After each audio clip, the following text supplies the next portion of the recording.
Muito bem, sejam bem-vindos para a nossa quinta lição das lições bíblicas CPAD. Com a produção da TV Ciclo, falaremos hoje o título da lição. Estamos estudando o livro de Daniel nesse trimestre e o nosso título é Que Deus abomina a soberba. Um assunto também bastante conhecido da igreja, mas que vale a pena ser lembrado, porque nós não precisamos apenas conhecê-lo, mas principalmente praticá-lo. O texto áureo da lição se encontra em Daniel, capítulo 4, versículo 37.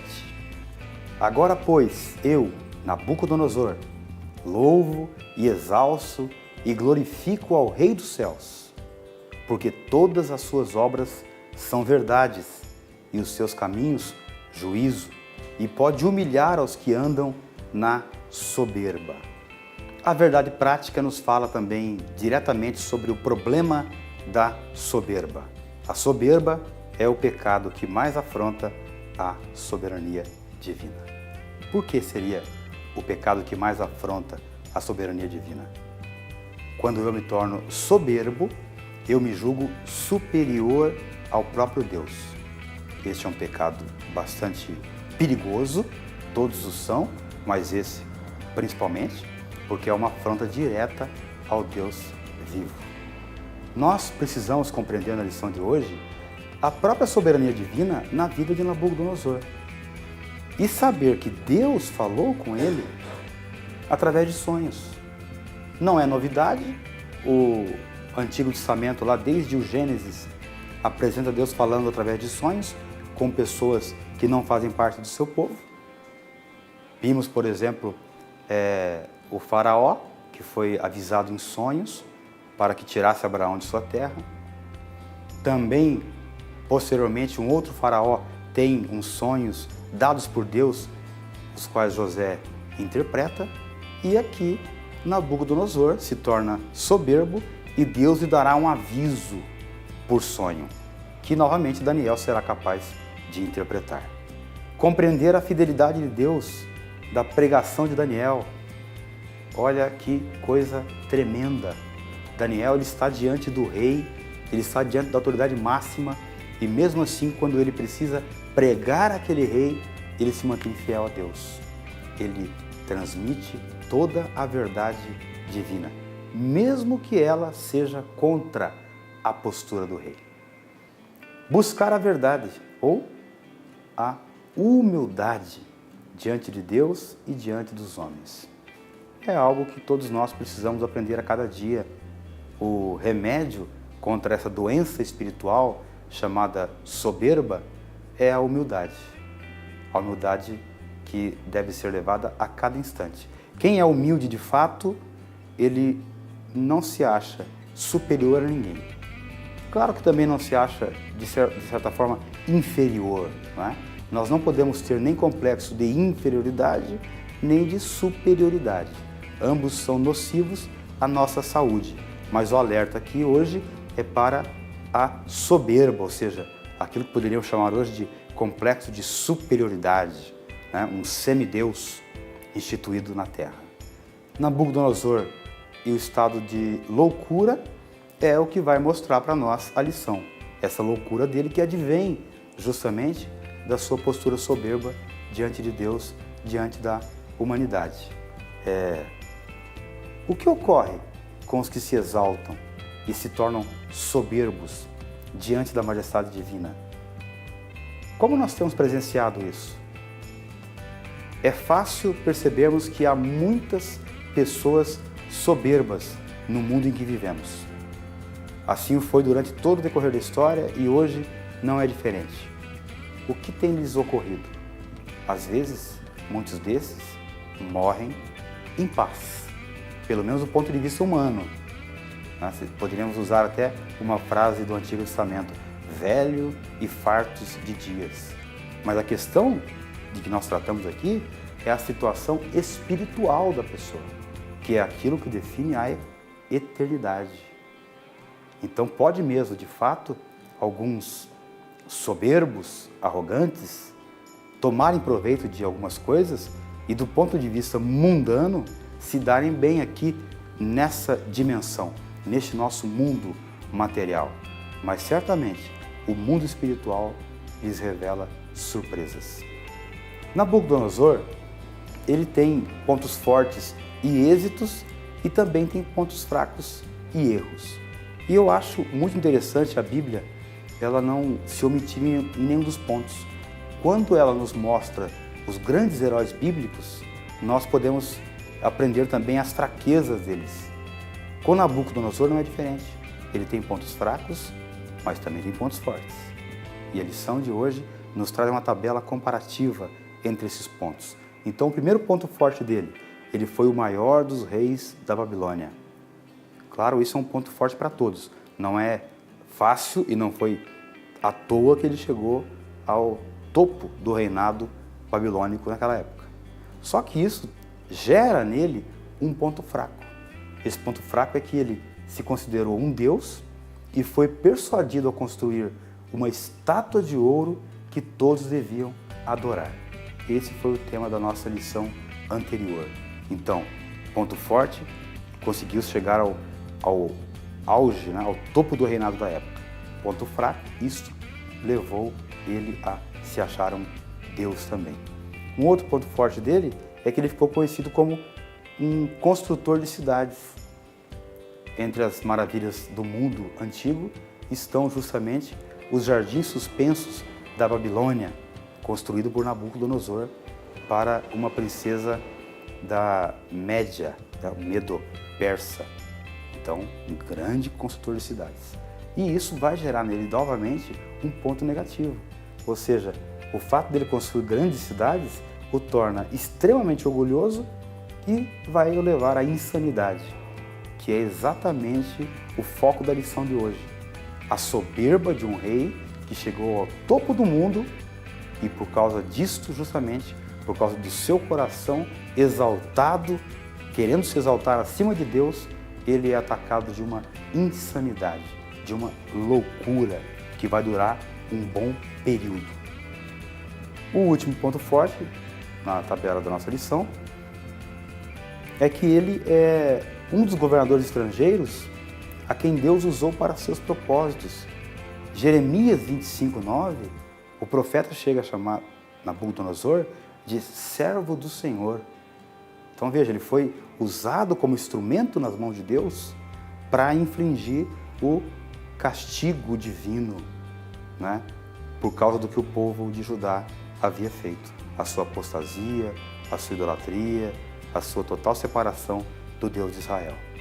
Então veja, ele deveria lembrar que ele era um instrumento nas mãos de Deus, mas isso não ocorre. E com isso temos o ponto fraco. A tendência que ele tem de se esquecer das demonstrações do poder de Deus que ele mesmo havia testemunhado. Então vemos aí que ele tem alguns pontos fortes, alguns pontos fracos. Talvez nós poderíamos parar um momento e refletirmos também nos nossos pontos fortes, nos nossos pontos fracos. Se eu perceber que algum ponto fraco meu é resultado de um ponto forte, eu vejo isso como um alerta, ou seja, já é uma certa tendência à soberba, não é? Um lado positivo meu que me gera um lado negativo. Não estou falando aqui de dualismo, né? Isso não existe, mas existe certas circunstâncias na nossa vida que são favoráveis à nossa situação ou à nossa postura, que nos leva a tomarmos atitude de fraqueza moral, fraqueza espiritual, culminando aí com a soberba. Dá para fazer uma análise entre os pontos fracos e fortes na vida de cada um de nós, para tomarmos esse cuidado, né? De não deixarmos chegar à soberba absoluta e nos arrependermos antes que seja tarde. O primeiro tópico da lição vai falar da prova da sabedoria divina, um texto que está em Daniel capítulo 4, versículos 1 a 3. E o item 1 já vai dizer aquela questão de que o rei é chamado por Deus, né, para um desígnio especial.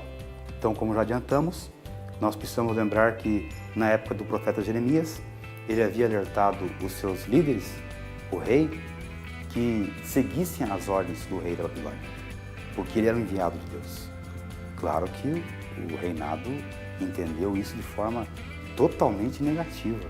Como um judeu, né, o profeta Jeremias, poderia dizer que Nabucodonosor era servo do Senhor. Só que a história posterior vai nos mostrar que o profeta tinha razão, e não os profetas da corte, que pregavam aquilo que agradava a corte, né, o rei, os sacerdotes. E aí temos de novo um alerta. Nós gostamos de profecias, de palavras que alegram o nosso coração? Claro que sim. Quem não gosta? A questão é, isso está de fato fundamentado na palavra de Deus? Às vezes seria melhor ouvir uma verdade dura do que uma mentira que nos alegra, porque isso pode, com o tempo, endurecer o nosso coração de tal forma a nós chegarmos ao ponto de não suportar ouvir mais a verdade divina. É o que vai acontecer com Nabucodonosor, diante de sua soberba, não é? Muito bem, então passamos para o item 2, a soberba de Nabucodonosor. Está lá o texto em Daniel, capítulo 4, versículos 28 a 33. O rei Nabucodonosor, ele tenta rivalizar, né, com Deus, ou seja, ele se põe como concorrente, como rival de Deus, acreditando que ele chegou numa posição tal diante da humanidade que poderia até mesmo superar o poder de Deus, que é quem lhe havia concedido poder. Você precisa lembrar que no texto de Romanos, capítulo 13, o apóstolo Paulo vai nos ensinar que não há nenhuma autoridade que não seja instituída por Deus. Claro, isso não quer dizer que seja a vontade de Deus, ou seja, que ele tenha o desejo de que certos governantes tomem o poder e façam as barbaridades que fazem. A questão é que, se alguém chega numa situação como essa, sempre há uma permissão de Deus. Nabucodonosor esquece disso e acaba querendo se tornar um rival de Deus. Veja bem, ele quer se tornar um rival de Deus, porque na verdade Deus não tem rivais, não há quem possa contra Deus. E aí, Nabucodonosor vai falar com Daniel também, e o Daniel vai dizer para ele que será necessário ele ficar, o texto nos fala sobre 7 tempos. Esses 7 tempos é um período bastante longo, onde ele vive como um animal irracional, né, vivendo entre os animais do campo, perdendo totalmente a sua lucidez, a sua razão e vivendo na absoluta insanidade. Então este é o resultado de um homem que se ensoberbeceu tanto que tentou se rivalizar contra Deus. Alguém que foi então acometido de uma doença, né? Não somente uma doença mental, mas também uma doença espiritual em primeiro lugar, né? Porque afrontou a Deus, absoluta insanidade mental. No item 3, o rei se arrepende. Então, lá no texto de Daniel, capítulo 4, versículos 34 a 37, nós vemos lá que depois de um longo período de tempo, o rei se arrepende. Ele não só se arrepende do pecado, como ele passa a proclamar, ou seja, a exaltar o Deus de Israel, o Deus Jeová. Aqui vale para nós também mais um aprendizado. Quando nós nos convertemos, não basta que nós nos arrependamos e nos convertamos a Deus. É necessário que cada um de nós sejamos proclamadores da palavra de Deus. Claro que eu não me refiro aqui ao ensino bíblico direto, ao ensino teológico ou uma pregação pública. Mas por que não abordar pessoas nas ruas, nos ônibus, às vezes com um simples folheto, um panfleto, falando da vontade de Deus para o homem, não é? Para isso não existe vocação. Todos nós fomos chamados. Então, se você já se arrependeu dos seus pecados, já se converteu a Deus e ainda não faz isso, torne-se também um proclamador da palavra de Deus. Em Daniel 2:21, que inclusive é o texto da lição 3, ele vai dizer que Deus é aquele que muda os tempos e as horas, ele remove os reis e estabelece os reis. É um texto de uma lição passada, mas que vai mostrar de novo essa soberania, que você deve se lembrar na aula introdutória de que um dos temas centrais do livro de Daniel é justamente a soberania divina. Aqui, diante da soberba de Nabucodonosor, ele vai mostrar, de fato, quem é Deus de verdade e quem tem poder de verdade. Nabucodonosor tem um poder, mas um poder limitado, e esse limite é estabelecido por Deus. Quando Deus deseja, Deus faz dele um homem, mas que vivia de fato como um animal, mostrando que poderoso mesmo é só um, é o Deus a quem nós servimos. Deus vai advertir então Nabucodonosor através de um sonho, e aí, para ressaltar aqui, os sonhos eles sempre foram um dos meios pelos quais Deus se revelou ao homem. Já vimos isso no Antigo Testamento, temos também no Novo Testamento.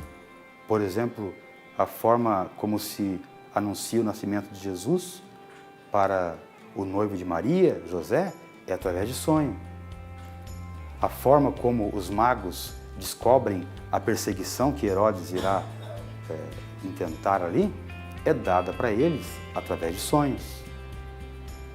O fato de José ter pego Maria e o menino e fugirem para o Egito foi um aviso através de sonhos.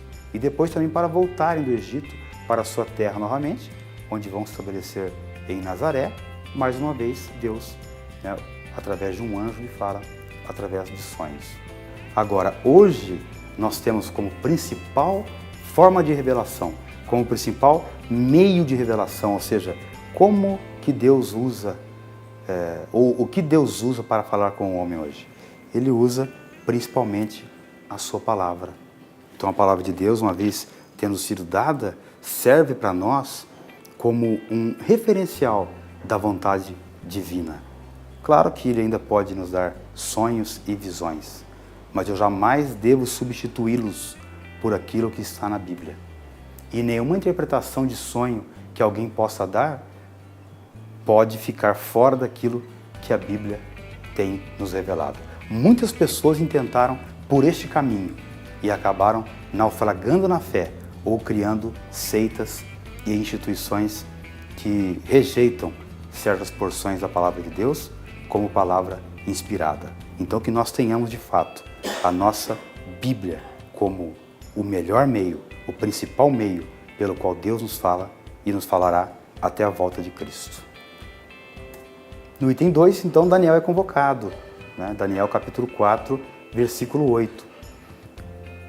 Voltando um pouquinho atrás, lá em Daniel 1,17, nós vamos lembrar que foi concedida uma dádiva especial para Daniel, uma dádiva espiritual, não é? Muita sabedoria, e sabedoria inclusive para interpretar sonhos. Em Daniel 4,19, ele novamente vai pedir um tempo ao rei. Vimos uma de nossas lições anteriores que uma postura prudente, uma postura sábia de Daniel é não responder prontamente diante da pergunta do rei e da questão que lhe é proposta. Ele pede um tempo, não é? E nesse tempo ele vai buscar a Deus novamente. Hoje, quando falamos em sabedoria, nós pensamos em diversas coisas e dificilmente alguém poderia pensar que o simples fato de pedir um tempo e de buscar a Deus em oração antes de dar uma resposta precipitada é uma grande atitude de sabedoria. Buscar a Deus em qualquer circunstância para responder às circunstâncias da vida. E o sonho dele então é demonstrado. Vem uma grande árvore que produz frutos belos e bonitos, e ainda no sonho desce um anjo proclamando: derrubai a árvore, derrubai a árvore. Daniel vai interpretar esse sonho para Nabucodonosor E ele, mais uma vez, bastante ousado, né? Essa árvore frondosa, lá do versículo 11 e 12 do capítulo 4, indica a formosura, a grandeza do reino, todo o poder que ele conquistou, todo o território onde ele expandiu o reino babilônico, e vai comparar dizendo que assim é a glória dos homens. Ou seja, a glória dos homens, a exemplo dessa árvore frondosa, também cresce, também dá alguns frutos, mas ela é passageira. E a ordem do anjo é: derrubai a árvore. Isso significa o quê? Deus abate os soberbos. Diante da soberba humana, diante da vanglória ou da glória humana, Deus abate os soberbos. Isto é uma coisa muito séria que nós temos que ter em mente todos os dias, ter em nossos corações todos os dias. Infelizmente isso não acontece. Se acontecesse, nós jamais veríamos um cristão ou uma cristã, discípulos e discípulas de Cristo, se ensoberbecendo ou se achando melhores do que alguém, talvez por causa de uma posição privilegiada. Então que tenhamos sempre isso no coração. Deus abate os soberbos. No versículo 15, ele fala de juízo e misericórdia. Como isso? Ele vai abater, vai derrubar a árvore, mas vai deixar o tronco e as raízes. Ou seja, ainda há uma esperança de que essa árvore cresça novamente, ainda há uma esperança de que ela se torne frondosa e produza frutos novamente.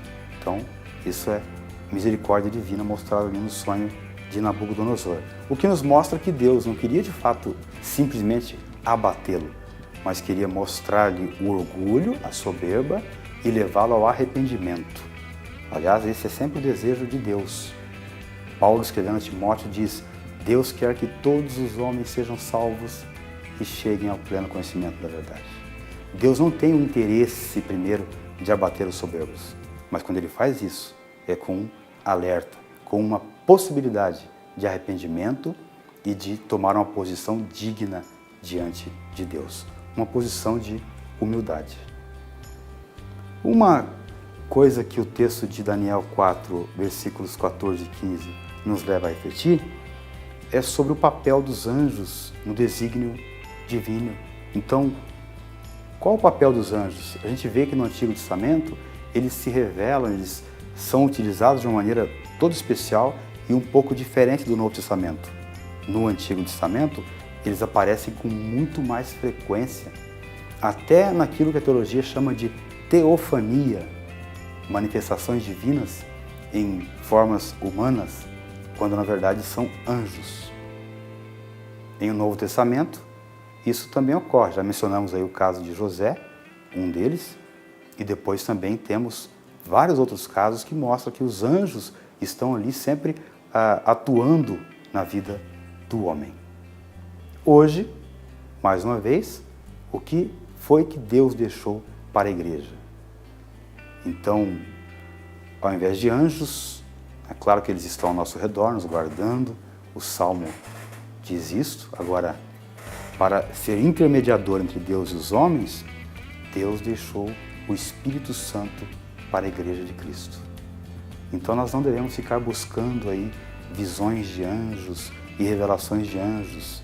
O apóstolo Paulo, quando escreveu aos Colossenses, mostrou que isso é um grave perigo, chamando isso de culto aos anjos. E aos Gálatas disse que nem ao menos se descesse um anjo do céu e lhe proclamasse um outro evangelho, que esse fosse anátema. Ou seja, que esse fosse tido como maldito. Então que nós busquemos a resposta de Deus, a orientação divina, a partir da sua palavra, como nós já vimos, mas é claro, sempre com a intervenção e com a intercessão do Espírito Santo. Ele é o nosso intermediador, né, entre nós e Deus. Até mesmo no meio de nossas orações, é Ele quem, juntamente com nós, intervém diante de Deus, com gemidos muitas vezes inexprimíveis, ou seja, com coisas que nós nem sequer podemos imaginar, Ele age dessa forma. Então Deus concedeu o Espírito Santo para nós. E aí chegamos então a uma sinopse final. Então no tópico 1, nós precisamos ressaltar que Nabucodonosor foi chamado por Deus para uma missão especial, mas deixou que a soberba dominasse seu coração. E aí, mais uma vez, vale ressaltar, muitas pessoas têm se deixado levar assim também. Há pessoas que são chamadas por Deus para um dado ministério, se alegram no começo, exercem aquilo com bastante presteza, com bastante humildade, né? Com sentimento de servidão diante de Deus, mas que brevemente se deixa tomar pela soberba, achando que aquilo que foi conquistado por Deus, através dele, é obra dele ou obra dela. Isso se chama soberba. E o segundo tópico nos mostrou que Deus usou Daniel para revelar o sonho de Nabucodonosor e aconselhá-lo a respeito do seu pecado. Então, mais uma vez, aquele texto bem conhecido, né? Deus abate os soberbos. Para quê? Para levá-lo ao arrependimento do pecado e a sua conversão a Deus. Cada um de nós é chamado por Deus para uma missão. Qual tem sido o nosso comportamento durante o exercício do ministério que nos foi dado? Ou seja, ministério de ensino, ministério da evangelização, pastor, profecia, todos os ministérios que mostram na Bíblia. Qual tem sido a nossa postura? Ou seja, nós abraçamos esse ministério como causa de Deus e como servos? Ou será que já não estamos sendo tomados também pela soberba? Fica aí o aviso do perigo que todos nós corremos. E a cura da soberba, é claro, é a humildade. E como é que nós começamos isso? Um gesto simples de oração. Quando eu me prostro diante de Deus, diz um escritor americano, eu estou declarando duas coisas. Que eu não posso nada, mas que Deus pode tudo. Através da oração, quando eu me dirijo àquele Pai Nosso, nosso Senhor, eu me coloco na posição de servo. Começo a me humilhar. E quando eu começo a me humilhar, qualquer soberba já vai caindo por terra. Nada, então, pode ressaltar o nosso sucesso, a nossa capacidade, a nossa destreza e a nossa glória. Por mais competente que você seja em alguma coisa, por mais capaz que nós sejamos, nós jamais poderemos nos esquecer de que toda a capacidade, toda boa dádiva, todo dom perfeito vem do céu, do Pai das Luzes. Então, se de alguma forma eu acabo sendo melhor do que alguém nisso ou naquilo, ou se você também acaba se tornando melhor ou mais capaz numa dada área, não se ensoberbeça com isso. Não deixe que isso sobressaia, mas dedique a Deus toda a honra e toda a glória. É preciso então ter uma vida onde tudo o que fizermos aponte para Deus. Tudo o que nós fizermos é preciso apontar para Deus.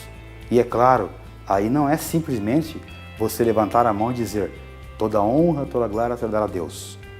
Não.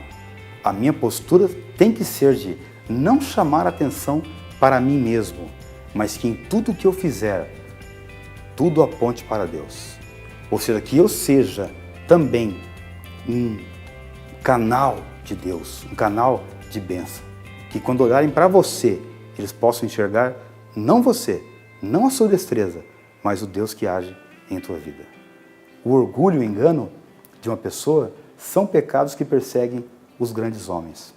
Claro que os grandes homens são mais suscetíveis a orgulho e soberba, mas as pessoas mais simples também não estão isentas disso. Eu costumo dizer em minhas aulas que é possível existir um milionário extremamente humilde e uma pessoa muito pobre, extremamente orgulhosa. E isso até mesmo no seio da igreja.